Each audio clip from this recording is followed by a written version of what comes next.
Agora vamos à entrevista do dia com Maria Lídia Flandoli. Fecha o cerco contra a automedicação no Brasil. Dessa vez na alça de mira, anti-inflamatório, um dos campeões de vendas nas farmácias do Brasil. E para falar dos riscos da automedicação, hoje recebemos a farmacêutica Cristina Andrussait Sandron, que é coordenadora do CEATOX, Centro de Assistência Toxicológica do Instituto da Criança, do Hospital das Clínicas de São Paulo. Muito obrigada por estar conosco, Cristina. Anti-inflamatório, Cristina, parece assim um remédio que opera milagre para quem tem alguma dor, e porque tira a dor de imediato e também o resultado da desinflamação tem uma melhora muito evidente para a pessoa que está com tormento. Por que que os anti-inflamatórios passaram a ser tão mal falados de uns tempos para cá? Na verdade, a população está se automedicando muito. Eles não sabem por quanto tempo utilizar, como utilizar, se pode tomar com água, com leite, em jejum, e acaba abusando do medicamento. Consequência disso, os pacientes passam a apresentar úlceras, gastrites, até diabetes. E um dado muito importante, alteração da função renal. E isso também pode levar ao aumento da pressão. Bom, quer dizer que tem muitas consequências. Agora, é curioso, médico indica muito anti-inflamatório, né? Você chega dizendo, o meu pé está assim, está assado, a primeira coisa é um anti-inflamatório, para depois uma verificação do que vai ser aquilo. Médico brasileiro costuma receitar anti-inflamatório abusivamente? Não, o médico sabe por quanto tempo pode ser utilizado. Ele orienta o seu paciente, se é por 3 dias, por uma semana, mas às vezes a população acaba tomando por muito tempo, até um mês, e isso acaba às vezes mascarando uma própria doença, principalmente quando é uma automedicação. Ela começa a ter um sintoma e quando ela resolve procurar um médico, isso acaba atrapalhando. É verdade que o Brasil é um dos campeões mundiais de uso de anti-inflamatório? Ou é exagero isso? Eu vi essa afirmação num artigo outro dia e eu me surpreendi. Sim. No Brasil, a automedicação, infelizmente, acontece muito. A automedicação. E na automedicação, o anti-inflamatório é um preferido, digamos? É um dos campeões, os anti-inflamatórios, os analgésicos também. Agora, você chamou atenção para a questão do uso contínuo, falou dos vários males e falou que a pessoa vai usando, né, por muito tempo. Eu gostaria de falar um pouco mais das consequências de usar por muito tempo anti-inflamatório, principalmente pessoas idosas que têm dores de articulações, de coluna. Eu vejo que parece que é uma constante o anti-inflamatório na velhice. Sim, eles utilizam bastante. E, às vezes, tem associações com outros medicamentos. O idoso utiliza, às vezes, 10 medicamentos e acabam ocorrendo as interações medicamentosas. Às vezes, potencializa os efeitos dos medicamentos, às vezes, até anula os efeitos. Anula? Depende do medicamento, pode até anular efeito. Quer dizer, em relação a outros que normalmente o idoso toma. Agora, tem o lado da Anvisa, do poder público no controle de medicamentos. Está havendo uma ação nesse sentido. Antes eram só os antidepressivos, aqueles remédios que eram narcóticos e tal. Depois os antibióticos, né, que passaram a ter exigências de apresentação de receita. Muitos médicos têm pedido, e mesmo farmacêuticos, um controle sobre os anti-inflamatórios, certamente por essas razões.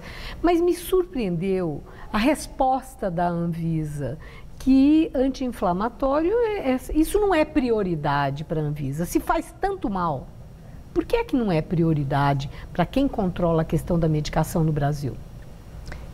Eu não sei exatamente no que eles estão pensando, mas eu, como trabalhando num centro de intoxicação, vejo muitos acidentes, muita automedicação, as pessoas acabam guardando as sobras, tem os acidentes com as crianças, então tem que ter um controle, tem que dificultar um pouco a venda para evitar que as pessoas se automediquem.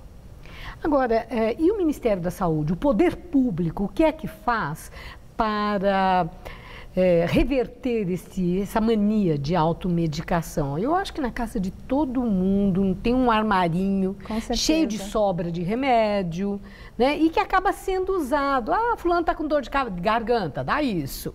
Né? Qualquer probleminha sempre tem uma solução num remédio que já está em casa, às vezes até vencido. Mas o Ministério da Saúde, o poder público, a saúde brasileira, cuida disso, orienta a população sistematicamente, educa?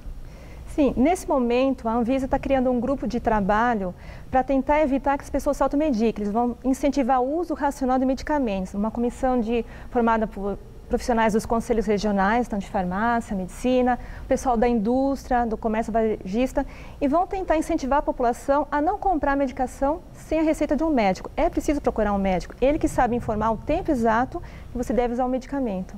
Agora, isso é um problema também num país que tem déficit de saúde, como o nosso tem. Muito fácil falar para a população, vá procurar um médico. Se for médico particular, é caro.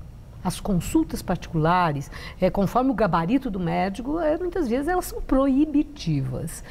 O médico de saúde pública marca uma consulta para não sei quando, vai ter que padecer daquele mal até ser atendido pelo médico. É uma situação mais ou menos sem saída? É um pouco complicado. A gente teria que, na verdade, melhorar também o sistema único de saúde, né? Para facilitar, então, o acesso ao médico e a pessoa conseguir, então, essa receita que eles estão tanto exigindo.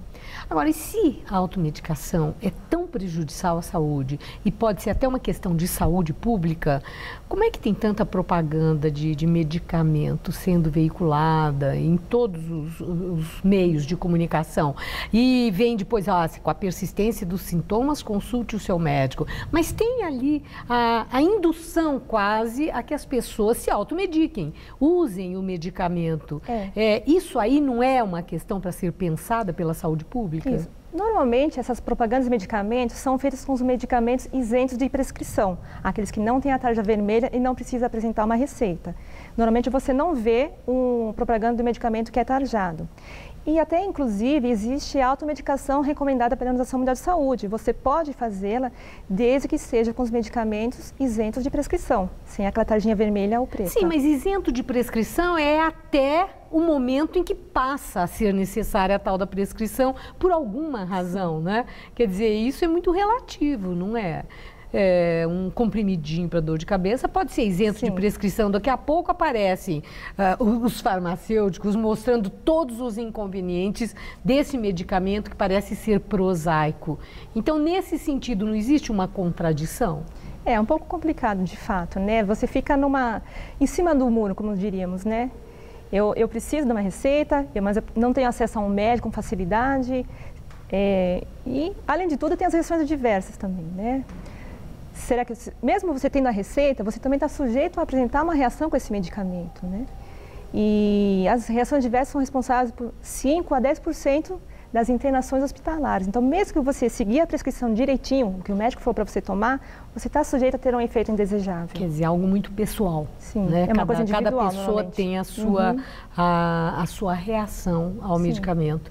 Bom, eu entendo, Cristina, que há um longo caminho a ser percorrido para o ajuste dessa questão do controle dos medicamentos no país. Você tem muito trabalho. Com certeza. Muito obrigada, uma boa noite. Eu que agradeço. Boa noite.